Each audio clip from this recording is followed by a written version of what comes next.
आज मैं बनाऊंगी विंटर स्पेशल रेसिपी यानी सर्दियों की सौगात। सबकी मनपसंद रेसिपी जिसे सभी बहुत शौक से खाते हैं, तो वो है जी सरसों का साग। मेरी आपसे वीडियो शुरू करने से पहले एक छोटी सी रिक्वेस्ट है कि जिन्होंने मेरे चैनल को सब्सक्राइब नहीं किया हुआ या मेरी वीडियो फर्स्ट टाइम देख रहे हैं, वो जाकर अभी मेरे चैनल को सब्सक्राइब करें और वीडियो पसंद आए तो लाइक ज़रूर कीजिएगा और बेल आइकन भी लास्ट में प्रेस कीजिएगा। जज़ाकल्लाह। बिस्मिल्लाहिर्रहमानिर्रहीम, अस्सलाम वालेकुम। Welcome back to my YouTube channel. उम्मीद करती हूँ कि आप सब लोग खैरियत से होंगे। तो टेस्टी और जायकेदार साग बनाने के लिए यहाँ मैंने तकरीबन 1 किलो साग लिया है और उसको अच्छी तरह साफ़ कर लिया है। सरसों को साफ़ करने के लिए इसको अच्छी तरह से धो लेंगे।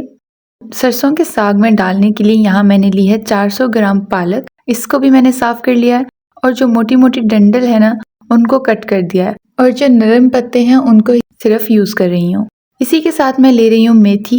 इसके भी नरम वाले पत्तों को तोड़कर यूज़ करेंगे और जो सख्त डंडियाँ हैं उनको हम ऐड नहीं करेंगे।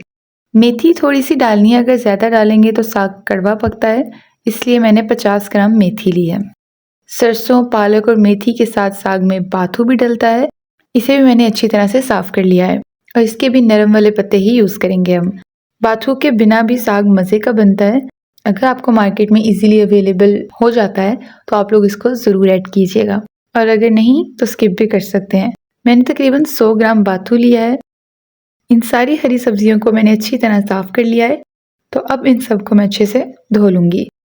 अच्छी तरह धोने के लिए पानी में डिप करके धोएंगे। आप किसी खुले बर्तन में पानी डालकर भी धो सकते हैं। हरे पत्तों वाली सब्जियों पर काफ़ी ज़्यादा मिट्टी और रेत वगैरह लगी होती है, इसलिए खुले पानी में अच्छी तरह से धोना काफ़ी ज़रूरी होता है ताकि सारी मिट्टी और रेत ख़त्म हो जाए। सबसे पहले मैंने सरसों को धोया। आप सारी सब्जियों को एक साथ भी धो सकते हैं। अच्छे से धोने के बाद इसे किसी बास्केट में रख देंगे ताकि एक्स्ट्रा पानी रिमूव हो जाए। मैंने सारी सब्जियों को ऐसे धो के टोकरियों में रख दिया था ताकि पानी खुश्क हो जाए और जब पानी अच्छे से खुश्क हो जाता है तो कटिंग करने में काफ़ी आसानी होती है। अब हम सारी हरी सब्जियों की कटिंग कर लेते हैं। यहाँ मैं आपको बताते चलूँ कि जो सरसों की गंदल होती है उसको छीलना बहुत ज़रूरी होता है, क्योंकि अगर हम गंदलों को बिना छीले कट करेंगे तो ना साग जल्दी गलेगा और उसका टेस्ट भी वैसा नहीं आएगा जैसा पंजाबी साग का टेस्ट होता है। मैं यहाँ छीलने के साथ साथ जो मोटे मोटे पत्ते हैं उन्हें भी रिमूव कर रही हूँ, क्योंकि जो टेस्ट गंदलों के साग का होता है उसका अलग मज़ा होता है। मेरा मशवरा यही है कि पत्ते कम ही रखें और गंदलों को छीलिएगा भी ज़रूर। गंदलें छीलने के बाद बहुत नरम हो जाती हैं और ऐसे बहुत जल्दी साग गल भी जाता है। सारी गंदलों को छीलने के बाद बारीक बारीक कट कर लेंगे। इसी तरह बाकी सब्जियों को भी साथ ही कट करना है। आपके पास अगर साग ज़्यादा है तो साग काटने वाली मशीन से भी काट सकते हैं, नहीं तो आपके घर में भी बुजुर्ग यानी नानी दादी हैं तो उन्हें तो ऐसे ज़रूर काटना आता होगा जैसे आप मेरी वीडियो में दादी को कट करते हुए देख रहे हैं। इंतहाई महारत और परफेक्टली काट रही हैं। आप ऐसे हाथों की मदद से भी छुरी से काट सकते हैं, इसमें थोड़ा टाइम लगता है। सरसों को मैंने कट कर लिया था। अब पालक, बाथू, मेथी भी हम इसी के अंदर कट कर लेंगे। आज मैं साग को बनाने के लिए यूज़ करूँगी कुकर। इसमें डालेंगे 1 बड़ा गिलास पानी और जब पानी अच्छे से गर्म हो जाए तो इसमें डालेंगे कट किया हुआ सरसों, बाथू, मेथी, पालक यानी तमाम हरी सब्जियाँ। सारी सरसों को एक दफ़ा नहीं डाल देना, थोड़ी थोड़ी करके डालनी। जैसे जैसे थोड़ी नीचे होती जाएगी वैसे बाकी सरसों भी डालते जाइएगा।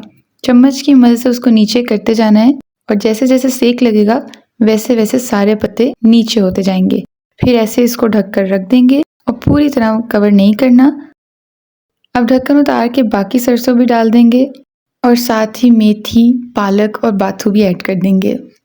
आज के ज़माने में हम टाइम को बचाने के लिए इसे कुकर में बना लेते हैं, लेकिन पहले ज़माने में क्या होता था कि सब लोग ज़्यादातर जब ज़्यादा साग बनाते थे बड़े बड़े देगचों में और मिट्टी की हांडी में हल्की आंच पे जो साग पकता था उस साग का जायका ही अलग होता था।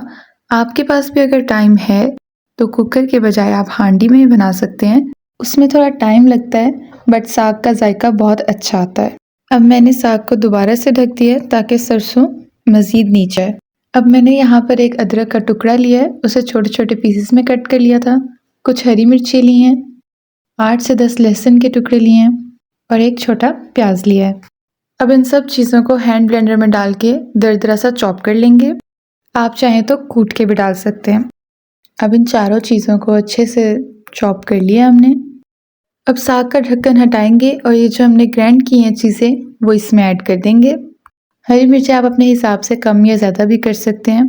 साग करारा ही मज़े का लगता है, ये मैंने थोड़ी ज़्यादा ली हैं। पकते हुए साग में जब ये मसाले पकते हैं यानी अदरक, लहसुन, हरी मिर्चें साथ ही डाल देते हैं तो साग का जो जायका है वो मज़ीद बढ़ जाता है।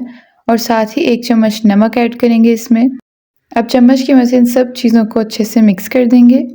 अब कुकर को बंद कर देंगे और फ्लेम को हाई कर देंगे और फिर 1 से 2 सीटी आने के बाद इसे 20 से 25 मिनट तक स्लो फ्लेम पर पकाएंगे। अब यहाँ पर देख सकते हैं कि 1 से 2 सीटी बज चुकी है।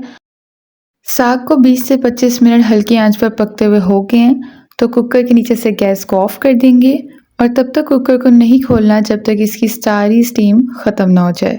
जब इसकी सारी स्टीम ख़त्म हो जाएगी तो इसको खोल कर देखेंगे। जी, तो साग पककर गल चुका है।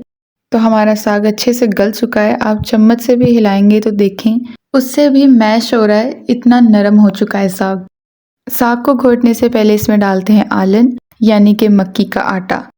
यहाँ मैंने 1 ग्लास गर्म पानी लिया है और उसमें 3 चम्मच छाना हुआ मक्की का आटा ऐड किया है और उसको अच्छी तरह से मिक्स करेंगे ताकि उसमें कोई भी गुठली ना रहे।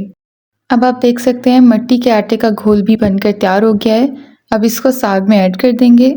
अब साग को हम घोटेंगे। आप चाहें तो मदानी का भी यूज़ कर सकते हैं और अगर आपके पास हैंड ब्लेंडर अवेलेबल है तो आप उससे भी घोट सकते हैं साग को, लेकिन घोटने के साथ जो है वो आसानी हो जाती है। ये देखें बिना ब्लेंडर के भी कितना मुलायम घुट गया है साग।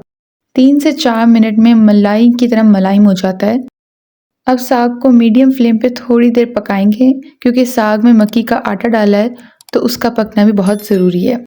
5 मिनट के लिए ढककर साग को पकाएंगे। अब गैस बंद कर देंगे, ढक्कन को एहतियात से उठाएंगे ताकि साग के छींटे हाथ पर ना पड़ जाएं। जब भी आलन डालकर पकाते हैं ढककर पकाएं। तो जी लेस जैसी साग रेडी है। देखें ना ही गाढ़ा है और ना ही पतला, बिल्कुल ऐसी साग की कंसिस्टेंसी होनी चाहिए। अब हम लगाएंगे साग को तड़का। यहाँ मैंने लिया है एक छोटा सा पीस अदरक का, 4 से 5 लहसुन के जवे और 2 से 3 हरी मिर्चें, 3 से 4 सूखी लाल मिर्च लेकर इनको पानी में भिगो दिया था। आप फ्रेश वाली लाल मिर्चें भी ले सकते हैं। अब इन सब चीज़ों को अच्छे से ग्राइंड कर लेंगे। अब यहाँ पर हम लेंगे एक कढ़ाई, इसे 2 से 3 चम्मच देसी घी डाल के गर्म कर लिया है। साग में देसी घी का तड़का उसके जायके को दोबाला कर देता है। घी गर्म होने के बाद चम्मच का चौथा हिस्सा मैं हींग डाल रही हूँ। हींग डाइजेशन के लिए बहुत अच्छी होती है। और साथ ही इसमें डाल देंगे ग्राइंड किया हुआ लहसुन, अदरक और मिर्चों का पेस्ट। अब इनको हल्का सा भूनेंगे ताकि अदरक और लहसुन का कच्चापन दूर हो जाए। आप तड़का लगाने का ये मेथड ज़रूर ट्राई कीजिएगा, इससे साग बहुत मज़े का बनता है। साग में हम कोई मसाले नहीं डालेंगे क्योंकि पकते हुए हरी मिर्ची और नमक डाल दिया था और साग में अमूमन हरी मिर्चें ही ज़्यादा डाली जाती हैं। अब पकाया हुआ साग इसमें ऐड कर देंगे। नमक लाजमी चेक कर लीजिएगा, अगर कम लगे तो आप इस स्टेज पर और नमक ऐड कर सकते हैं। साग ऐड करने के बाद इसे तकरीबन 2 मिनट तक हाई फ्लेम पर पकाएंगे। तो जी हमारा जायकेदार साग बनकर तैयार है। आप इसमें ताज़ा ताज़ा मक्खन डालें और एक टाइम खाएं मक्की की रोटी के साथ और दूसरी मर्तबा खाएं पराठे के साथ। यकीन करें पराठे के साथ साग बहुत ही मज़े का लगता है, ज़रूर ट्राई कीजिएगा। तो जी आपके घंटों के काम को हमने मिनटों में कर दिया है। आप इस रेसिपी को ज़रूर ट्राई कीजिएगा और अगर पसंद आए तो मुझे कमेंट बॉक्स में ज़रूर बताइएगा कि आपको ये वीडियो कैसी लगी। मेरी वीडियो को लाइक कीजिएगा, चैनल को सब्सक्राइब कीजिएगा और बेल आइकन ज़रूर प्रेस कीजिएगा ताकि मेरी हर आने वाली न्यू वीडियो का नोटिफिकेशन आप तक सबसे पहले पहुंचे। दुआओं में याद रखिएगा। फिर मुलाकात होगी एक न्यू और डिफरेंट रेसिपी के साथ। तब तक के लिए अल्लाह हाफिज़।